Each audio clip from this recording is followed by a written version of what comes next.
Buenas tardes, soy Diva Yesurún, la única diva de la televisión colombiana. Hoy, en Expediente Final, recordaremos a 4 hombres que ayudaron a escribir la historia del fútbol colombiano desde la dirigencia. Estamos hablando del señor Joaquín Lozada, también de Alfonso Senior Quevedo, de León Londoño Tamayo y Alex Gorayev. Ellos dedicaron sus vidas a fortalecer las instituciones que transformaron nuestro balompié y dejaron una huella imborrable en el deporte nacional. Alfonso Senior, como directivo, logró lo más importante que ha tenido el fútbol colombiano a través de su historia. Es el gestor de la época del Dorado. Desde distintas épocas y escenarios, ellos compartieron una misma visión: hacer crecer el fútbol colombiano. Por ejemplo, Lozada y Senior impulsaron la profesionalización del deporte. Londoño lideró el proceso que llevó a Colombia de regreso mundial después de 28 años de ausencia, mientras Gorayev fortaleció al Deportivo Cali y, sumado a eso, enfrentó momentos críticos de la DIMAYOR. Llevábamos 28 años sin asistir a un campeonato del mundo y don León Londoño Tamayo lo hizo posible. Don León nos determina nos elige como la selección Colombia. Pero detrás de los triunfos también hubo crisis, polémicas y sobre todo decisiones muy difíciles. Los sueños mundialistas de Senior, las controversias que rodearon los últimos años de Londoño y las batallas institucionales de Gorayev, por ejemplo, marcaron el destino de estos dirigentes que vivieron el fútbol con pasión y entrega absoluta. Ese año, 1989, es el único año donde no hay campeón del fútbol colombiano, porque el campeonato no se suspende, se cancela. Y cuando asume Alex Gorayev le toca ese chicharrón durísimo que fue un campeonato muy marcado por el narcotráfico, muy marcado por las presiones a los árbitros. Hoy, aunque ya no está, su legado sigue vivo en cada campeonato, en cada selección, en cada estadio del país. Esta es la historia de 4 hombres que ayudaron a construir el fútbol colombiano, a hacerlo más moderno, sus triunfos, sus luchas y sus últimos días. Esta tarde en Expediente Final, bienvenidos.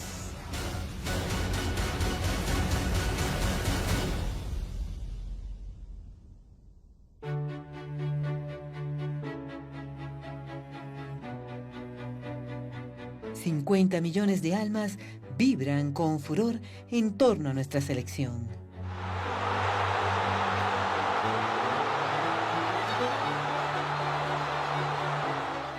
Detrás de cada triunfo hay hombres y mujeres que luchan desde sus escritorios por hacer que estas estrellas del balompié se luzcan.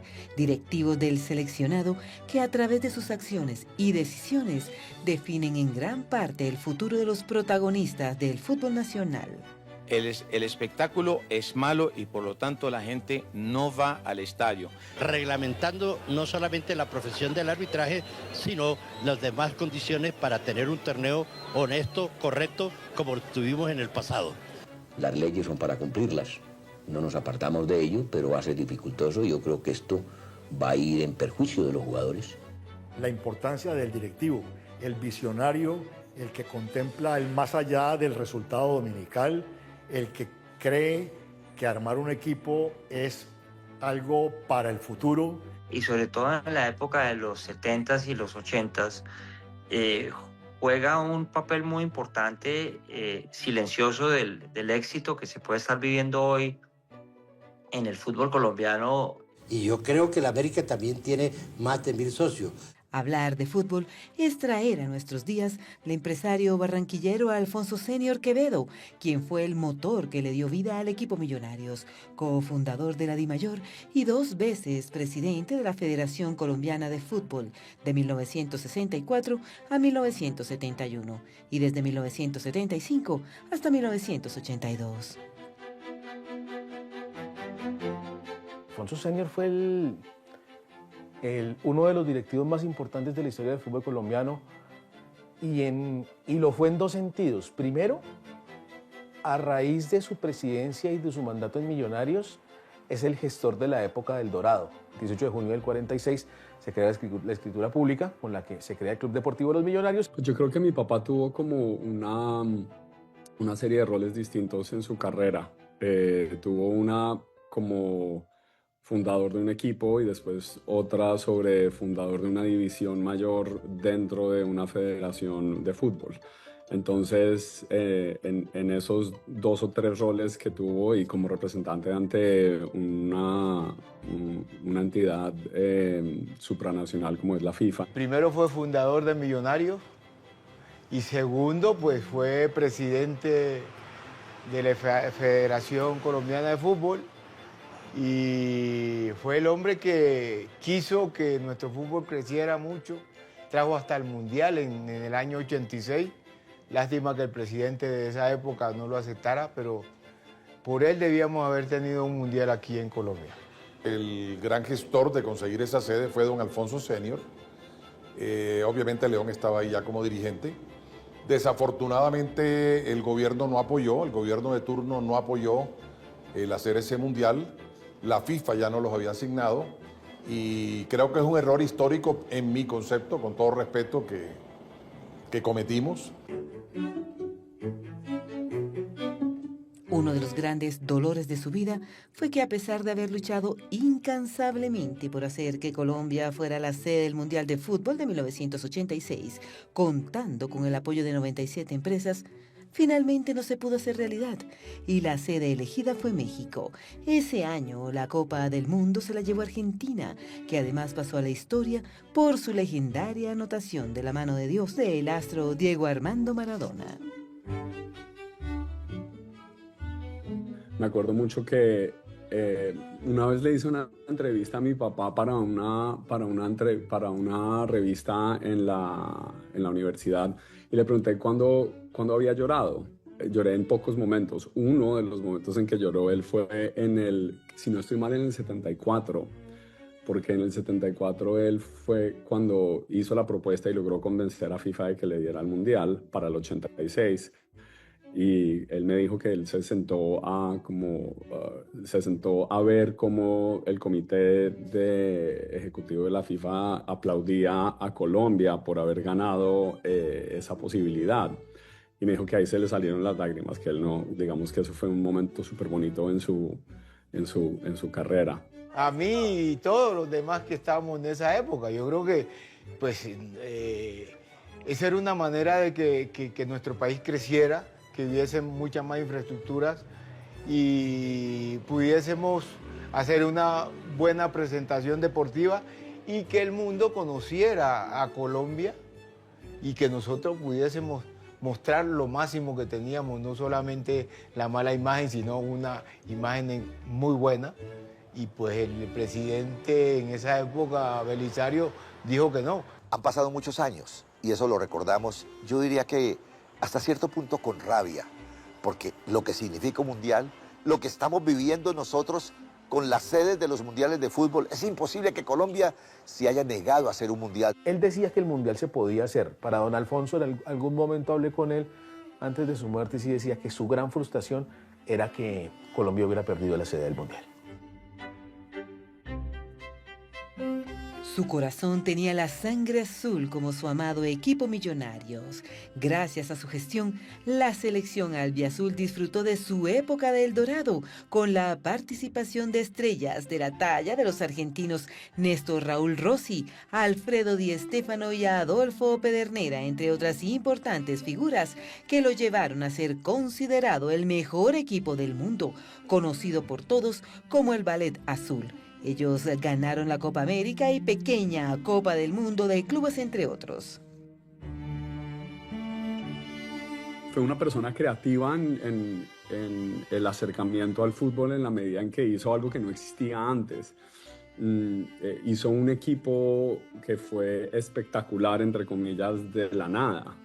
Organizó unos partidos, envió unas invitaciones internacionales a futbolistas de talla mundial a que vinieran a jugar a Colombia, dándoles como anticipo una serie de promesas sobre un gran fútbol que se jugaría en este equipo que sería único. Entonces, en ese sentido, nadie había hecho eso. Fue una gran apuesta la que él hizo, como un poco sin saber qué pasaría. Y lo que terminó ocurriendo fue precisamente un éxito rotundo y un equipo de fútbol que todavía sigue existiendo casi un siglo después. Fundarlo, traer en esa época a los jugadores extranjeros que estaban en huelga y que estaban libres, esos jugadores, y traerlos a Millonarios, o sea, coger todos esos jugadores argentinos, traerlos a Millonarios y formar un gran equipo. La llegada de los grandes jugadores del fútbol suramericano a Colombia a finales de los años 40 y comienzos de los años 50, y todo a raíz de la traída por parte de don Alfonso de Adolfo Pedernera, que era en ese momento el mejor jugador del fútbol argentino. Él lo trae en el año 49.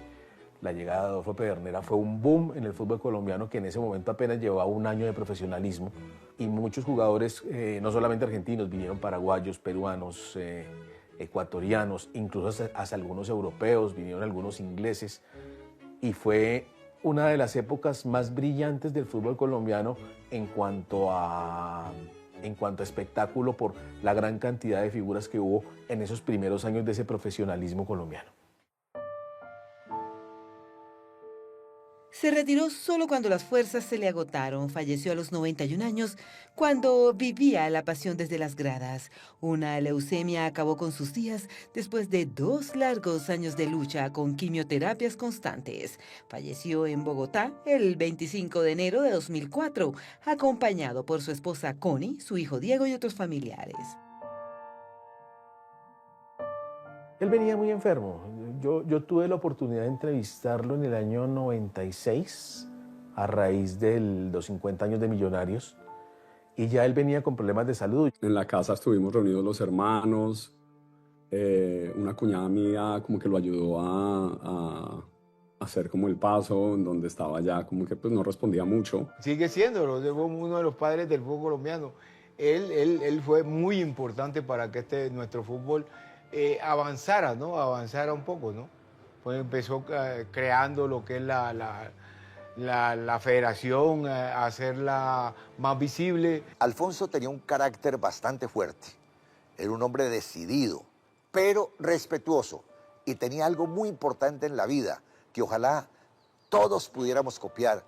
Escuchaba, oía a los demás, discutía cuando no estaba de acuerdo, pero cuando uno lograba convencerlo, entonces él daba la razón. Eso era Alfonso Senior, y no solamente como directivo, sino como persona. Fue un golpe importante por todo el trabajo que él había hecho por el crecimiento del fútbol colombiano, más allá de que había unos temas de organización que no se resolvieron del todo, ni en su administración ni en las posteriores, pero sembró una semilla muy importante, puso a Colombia en el mapa internacional. El hecho de haber logrado la sede del Mundial, el hecho de haber logrado el primer subcampeonato de Copa América. A este gran hombre de fútbol se le despidió en medio de una serie de emotivos homenajes por parte de Millonarios. En el momento en que estábamos como enterrando y poniendo el ataúd en el cementerio central de Bogotá, y es que estábamos familiares y amigos de él haciendo como discursos y unas palabras, y pues estaba toda la hinchada de Millonarios, y en ese momento como que la hinchada empezó a cantar y fue un poco abrumador y todo el mundo estaba como unos encima de otros, acercándose mucho porque querían verlo. Y entonces uno de mis hermanos, que fue rector de colegio en su momento, se acerca a los líderes de la hinchada y les dice: oigan, yo entiendo que ustedes querían mucho a mi papá, pero pues aquí estamos reunidos, por favor denos un espacio, yo soy el más hincha de mi papá. Cuando él le dice eso a estos líderes de las barras, uno de los líderes de las barras se le acerca, se levanta la camisa y le dice: ¿seguro? Y tiene un tatuaje de la cara de mi papá en medio del torso, y mi hermano se queda sin palabras. El fútbol es mucho más que una pasión. La selección Colombia no está conformada solo por los jugadores que están en la cancha sudando la camiseta. Detrás de ellos hay importantes personajes gestionando jugadas maestras que hacen que el seleccionado nacional se vuelva visible ante el mundo. Entre ellos se encuentran Joaquín Lozada, León Londoño, Alex Gorayev, por nombrar solo algunos de los que hoy ya no están. Si bien en Colombia hemos tenido dirigentes del fútbol muy buenos, yo hoy recuerdo, sin haberlos conocido, porque la edad no me da, aquellos que hace 101 años o más arrancaron con el fútbol, casi sin herramientas, sin medios, sin patrocinadores, y creo que el gran forjamiento del fútbol se debe a la iniciativa de ellos. De ahí en adelante llegaron personas de mucha calidad, de mucha seriedad, de mucho compromiso.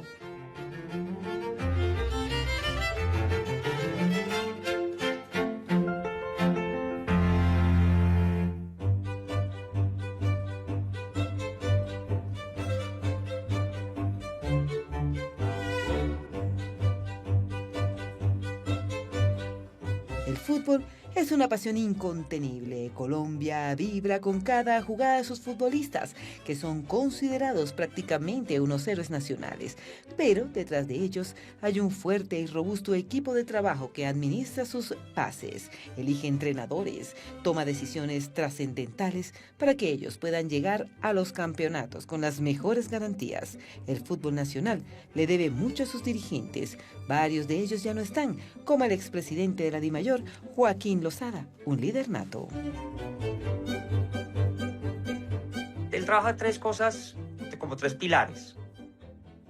Él trabaja en el torneo de reservas, muy fuerte, y que yo creo que con el transcurso de los años fue a consolidar lo que hoy llamamos como el torneo de la Liga B. En ese entonces eran solamente 14 equipos. Pues hoy tenemos el orgullo de tener 30 equipos entre la Liga A y la Liga B en Colombia. Entonces yo creo que ese torneo de reservas del momento ayuda a consolidar lo que hoy es el fútbol de la B en Colombia. Y por último, en el fortalecimiento económico de los equipos. Él llega y se enfoca en decir, ok, listo, aquí. Eran épocas un poco más sencillas, eran solamente 14 equipos. Pues los 2 de Cali, los 2 de Medellín, los 2 de Bogotá, los 2 de la costa, los 2 de los Santanderes y la zona cafetera. Y el propósito de él era que todos los equipos estuvieran fuertes económicamente. Creo que la DIMAYOR, pues aunque había arrancado creo que desde el 48, y había tenido varios presidentes, pues ninguno era como tan metido en la parte administrativa como sí lo fue Joaquín Lozada. Joaquín le dio otra vida también al campeonato. Ya dejaron de ser 12 equipos para pasar a 18 al comienzo, y cambió las fórmulas y cambió las reglas del juego. Ya no era un torneo de 4 vueltas de todos contra todos, sino 2 torneos, y empezó ya a darle mucho más importancia en la DIMAYOR. Lozada se concentró en consolidar la estructura administrativa del fútbol profesional en los años 70 y 80. Fue una época de crecimiento enorme de los clubes nacionales, luego de ayudar a consolidar el campeonato profesional del balompié en Colombia. La Chiva Cortés de Santa Fe, el del Caldas, Germán Guerrero en el Cúcuta, eran personas muy importantes en cada ciudad. En ese tiempo, pienso que las presidencias de cada club eran casi como una especie de alcaldía en cada ciudad. Y Joaquín supo llevarlos a todos, darles a todos la importancia en la DIMAYOR, manejar muy bien la parte administrativa, y sacó el campeonato adelante, pero impresionantemente el cambio. La única luz pública que tuvo fue en este lapso de la presidencia de la DIMAYOR, pero toda la gente que lo rodeaba le tenía un aprecio increíble. Y mi padre me hace mucha falta. Él murió hace poco. Murió simplemente ya de edad. Yo diría que estaba más como calmado y como que el cuerpo se fue y la verdad yo personalmente como que nunca supe la causa de muerte puntual, pero él simplemente murió ya por una edad avanzada. El nombre de este vallecaucano está escrito en mayúsculas en el libro de la historia del Deportivo Cali. Incluso hoy su hijo es el presidente de este equipo. Mi hermano es un empresario supremamente exitoso en Cali y lo invitaron a participar en la junta directiva hace unos 9 meses que al Deportivo Cali lo compra unas sociedades extranjeras. Tuvo muy buena relación con los ejecutivos que compraron el Cali y le ofrecieron la presidencia del Deportivo Cali, la cual aceptó y espero que la vaya muy bien. Le deseo toda la suerte del mundo. Joaquín Hijo, el nuevo presidente del Deportivo Cali, lleva 2 meses de presidente. Tenemos mucha confianza porque tiene que tener la sangre del papá, tiene que tener el conocimiento por lo menos primario de lo que fue su padre y tenemos muchas esperanzas en que con Joaquín y con los nuevos directivos del Deportivo Cali, los señores de IDC, vamos a tener un renacimiento de un club que desafortunadamente después de ser el top y de estar entre los 3 o 4 más grandes en la historia del fútbol colombiano, pues los últimos años fue crítico, caótico, trágico. León Londoño Tamayo es considerado uno de los pilares fundamentales del fútbol profesional en nuestro país. Para los cucuteños es prácticamente un héroe al darle una gran bocanada de oxígeno al Cúcuta Deportivo, que para 1959 estaba al borde de la quiebra, luego de sus inquietantes manejos administrativos y el deficiente desempeño de sus jugadores. En una jugada maestra, Londoño lo sacó adelante. Por supuesto que él, como buen paisa, estaba al lado de los equipos antioqueños, pero vivió mucho tiempo en Bogotá y también quería a Santa Fe y a Millonarios. Pero fíjense ustedes cómo son las cosas. Con el equipo que más hizo León Londoño fue con el Cúcuta Deportivo. Prestó 80.000 pesos de esa época, que era una cantidad asombrosa, para que el Cúcuta Deportivo no desapareciera. Señores de Norte de Santander, hinchas del Cúcuta Deportivo en todo el país, León Londoño hizo en ese momento que el Cúcuta Deportivo siguiera en el campeonato y eso hay que agradecérselo toda la vida. León Londoño era un dirigente antioqueño que en principio no le interesaba el fútbol, que termina siendo un hombre de empresa y accidentalmente por ser un hombre de empresa termina en Cúcuta tratando de salvar una compañía en esa ciudad. Y a raíz de que le fue tan bien salvándole, no solamente la orden era liquidarla y no solamente no la liquidó, sino que la volvió a poner a funcionar, tuvo muy buenos contactos y lo llamaron algún día a meterse al fútbol con el Cúcuta Deportivo. Y ahí arranca una carrera que fue bien importante, que empezó a creer en el jugador colombiano, que empezó también a darle vuelo a las selecciones menores en el 85.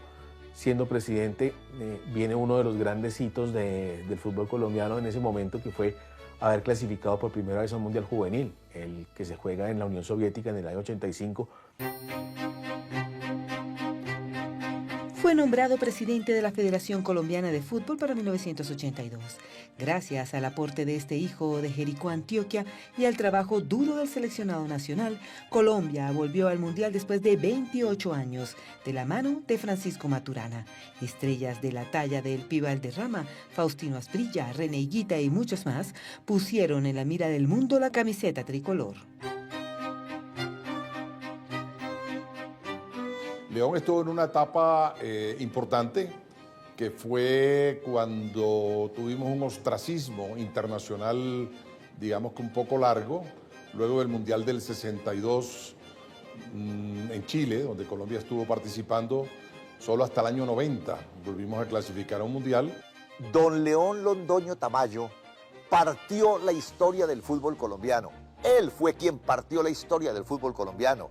Llevábamos 28 años sin asistir a un campeonato del mundo y don León Londoño Tamayo lo hizo posible, nombrando a Francisco Maturana, a un joven que se encontró en el fútbol y dijo, este debe ser, este puede ser, y Francisco Maturana fue. Y quedó una sensación agradable, a tal punto que a nosotros don León nos determina nos elige como la selección Colombia, y ya tenían un entrenador. Nos dice que representemos a Colombia, y la representamos allá en Paraguay. Con a pesar de empezar esos años 80 y 90, empezamos a mejorar porque ya era un producto netamente nacional, y entonces Maturana hizo una campaña muy buena a nivel de clubes con solos nacionales. Lo que él hizo fue traer la base de ese equipo y hacer una selección Colombia que hizo que se clasificara a ese mundial de ese año. Lo que pasa es que Maturana solo tuvo como escenario de ensayo ese torneo preolímpico. En el torneo preolímpico Colombia creo que queda en tercer lugar en el campeonato preolímpico, jugando ante tercer lugar o cuarto lugar. Entonces los dueños de Nacional le dicen a Pacho, listo, entonces venga, arme su cuerpo técnico, y cuando la selección Colombia lo necesite, se va y convoca a los jugadores de la selección, pero aquí usted nos deja encargados algunos de sus segundos para que sigan manejando Atlético Nacional, y así funcionó durante mucho tiempo. Entonces digamos que fue la fórmula más cómoda, porque tenía la garantía de la calidad certificada que había mostrado ese Nacional, con Pacho al frente y la camiseta de la selección enfundada. En ese campeonato mundial que se realizó en Italia, Colombia llegó a octavos de final, y precisamente ahí fue el famoso gol de Freddy Rincón, faltando 1 minuto para terminar el partido con Alemania. En medio de una gigantesca ovación, el juego quedó 1-1, y finalmente Camerún nos eliminó con el siguiente partido. En esa época yo creería que el 100% de los jugadores jugaban en Colombia. Entonces el cuerpo técnico tuvo la facilidad de tenerlos mucho tiempo juntos preparándose. Se encendió una llama que se había perdido de ese cariño inmenso y compromiso con la selección. Y efectivamente fuimos al Mundial de Italia, donde tuvimos un buen desempeño. Efectivamente perdimos en octavos de final en un partido un poquito controvertido. Perdimos en tiempo extra contra Camerún, pero fue también dentro de ese mundial el famoso empate que tuvimos frente a Alemania, que en ese momento era una de las 2 o 3 mejores selecciones del mundo. León Londoño era conocido como el hombre del tabaco. Fumaba desde los 17 años, y eso derivó con los años en una agresiva neumonía que acabó con su vida. Murió a los 83 años, en la noche del 6 de octubre de 2012, en la clínica del Country de Bogotá, rodeado por su familia. Que siempre permanecía con un tabaco habano y cubano, creo que era de los que el tabaco que él fumaba, y entonces siempre estaba fumando. Uno tiene que recordar a León, siempre fumando su tabaco, siempre con ese acento paisa, pero siempre hablando equivocado o no, pero con su verdad sobre el fútbol colombiano. Yo no quiero olvidarme de León, nunca lo podré olvidar, porque fueron pocos los momentos realmente, pero tuvimos una gran amistad.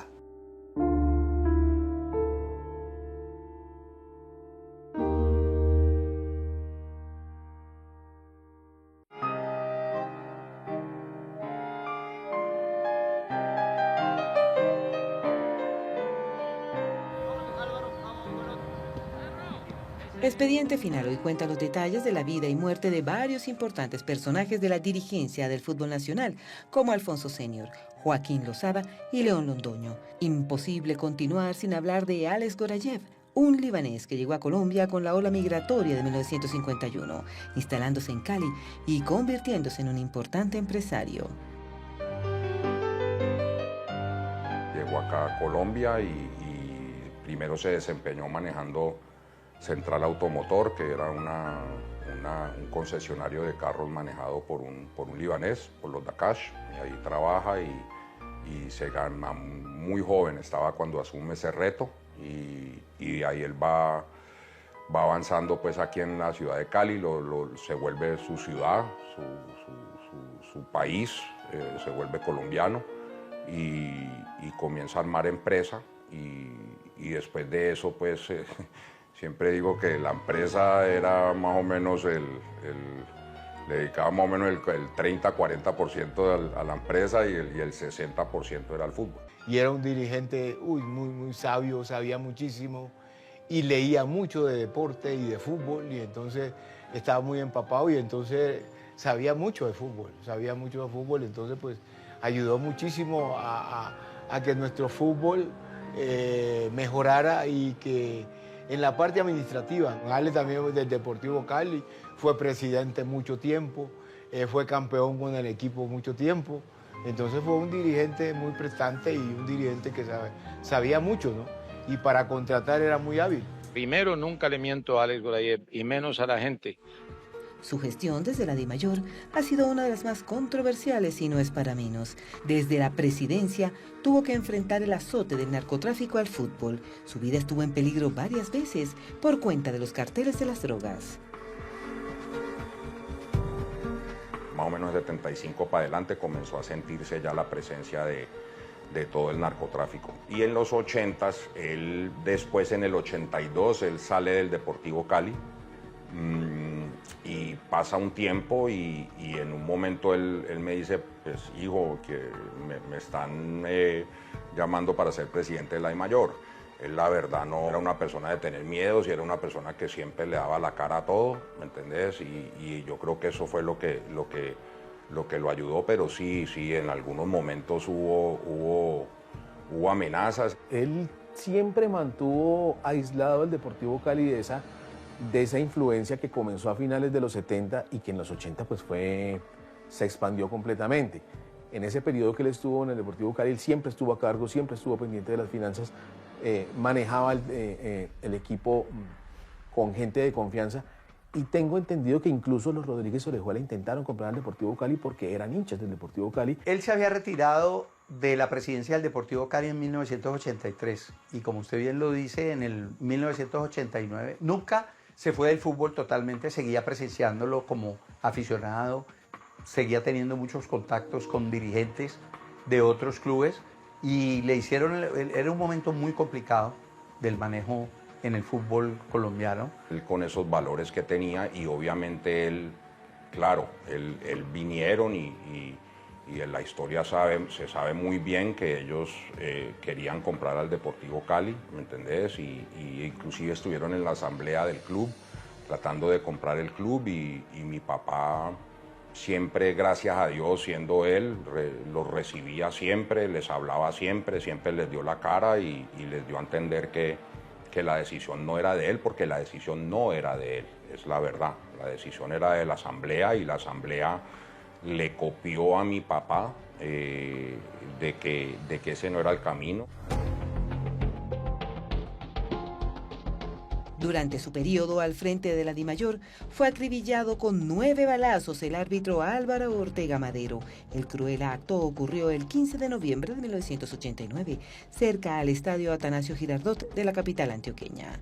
Después de un partido entre el América de Cali y el Deportivo Independiente Medellín, las autoridades determinaron que el crimen fue ordenado por el narcoterrorista Pablo Escobar. Lamentablemente, ese año, 1989, es el único año donde no hay campeón del fútbol colombiano porque el campeonato no se suspende, se cancela. Yo creo que para todo el mundo fue muy fuerte eso, ¿no? O sea, es que ya cuando llegamos a un nivel que comenzamos a asesinar árbitros o lo que sea de gente vinculada al fútbol, pues es fuerte, y por eso la determinación de él es, bueno, vamos a cortar esto de raíz y a ver si todo el mundo entraba en razón de que este era el camino. El tema con los árbitros venía muy complicado desde antes. Un año antes, a finales del 88, fue secuestrado Armando Pérez, otro árbitro muy importante que después fue juez de línea en la final del Mundial de Italia 90. A él lo secuestran en el año 88 y el mensaje que dan es que el árbitro que se equivoque lo desaparecen. Ese campeonato se jugó con mucha tensión, hubo muchos errores arbitrales, muchos beneficios a algunos equipos, y cuando asume Alex Gorayev le toca ese chicharrón durísimo que fue un campeonato muy marcado por el narcotráfico, muy marcado por las presiones a los árbitros, y que él intentó limpiar, pero lamentablemente no solamente no lo pudo hacer, sino que le quedó lamentablemente dentro de su gestión, sin que él sea responsable, la mancha de la muerte de Álvaro Ortega. En un acto de valentía, Gorayev canceló el Campeonato Nacional de Fútbol de 1989. Su vida estuvo en peligro y se vio forzado a andar fuertemente escoltado. Incluso vivió exiliado de Colombia junto a su familia por 2 años. Era un ambiente complicado, el gobierno intervino a través del ministro de Educación, que era Manuel Francisco Becerra, un político que después fue condenado por vínculos con el cartel de Cali.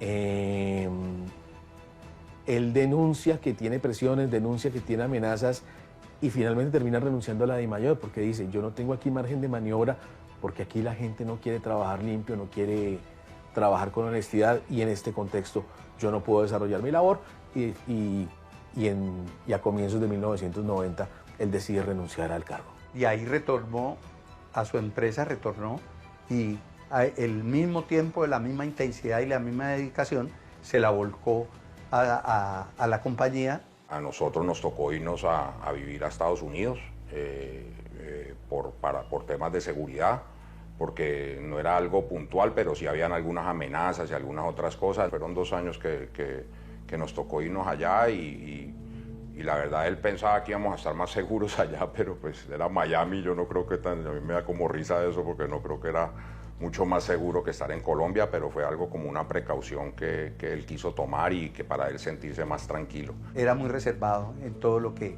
lo afrontaba y lo afrontaba de una manera silenciosa y él vivió eso. De hecho estuvo un tiempo ausente de la ciudad, yo asumo que sería por esa razón, y de otra parte él estaba muy dedicado, volvió a lo que había asumido en el 83, que fue dedicarse de lleno a su empresa. Ya retirado de las lides del fútbol y concentrado en sus empresas, tenía una vida más tranquila. Un día recibió un duro golpe del destino al enterarse de que uno de sus grandes amigos fue asesinado y eso lo llevó a enfrentar una fuerte depresión.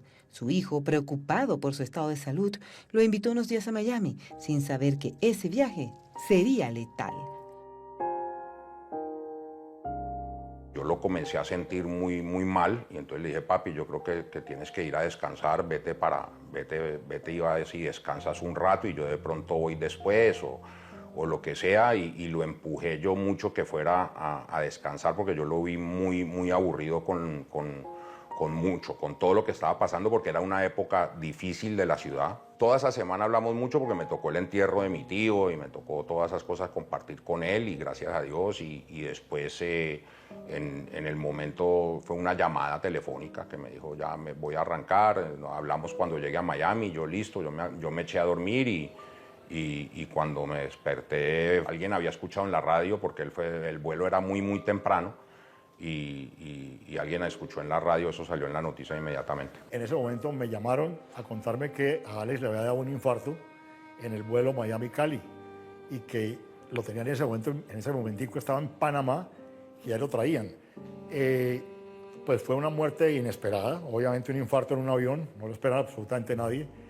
Él se había despedido de nosotros 3 días antes, había estado perfectamente bien, nosotros habíamos estado en el estadio el domingo anterior. Él no tenía nada, no tenía una preexistencia ni nada, fue una vaina muy repentina y bueno, pues eso fue un aneurisma en la aorta, o sea que él pues básicamente eso fue fulminante, pues eso él estaba en el avión y lo que entiendo es que ahí mismo eso fue pues muy rápido. Como el avión le tocó aterrizar en Panamá por la emergencia médica, entonces, claro, fue complicadísimo la regresada del ataúd y todo, y pues ahí nos tocó, pues obviamente, todo el mundo llamando, todo el mundo ahí pendiente, y pues fue complicada la regresada del ataúd y toda la cosa y todo, como te digo, porque pues había que hacerle la autopsia y toda la cosa y todo para determinar y fue como un procedimiento. Sus exequias convocaron a los grandes protagonistas del deporte en Colombia. Su partida dolió mucho, tenía 72 años. La muerte de Alex Gorayev fue justo en el momento en que el Deportivo Cali estaba peleando nuevamente título, después de 21 años largos sin ser campeón. El último título del Cali había sido en el año 74, y ese año 96, que muere Gorayev, a mediados de año, Deportivo Cali vuelve a salir campeón. Y el homenaje que le hacen el mismo Pecoso Castro, que había sido que fue el técnico de ese equipo, que había sido jugador del Cali en el 78, que llega a final de Copa Libertadores, lo primero que hace Pecoso, llorando en la pista atlética del Pascual Guerrero, es decir, me falta Don Alex, me falta Don Alex. Entonces fue muy impactante perder a un dirigente de las calidades de Alex Gorayev, y además de la manera tan sorpresiva como ocurrió. Yo creo que logró todo lo que él quería. Digamos que él, digamos, su único arrepentimiento, como te he dicho, es no haber pasado más tiempo con su familia, y me lo repetía constantemente. Eso fue, digamos, lo que él no logró.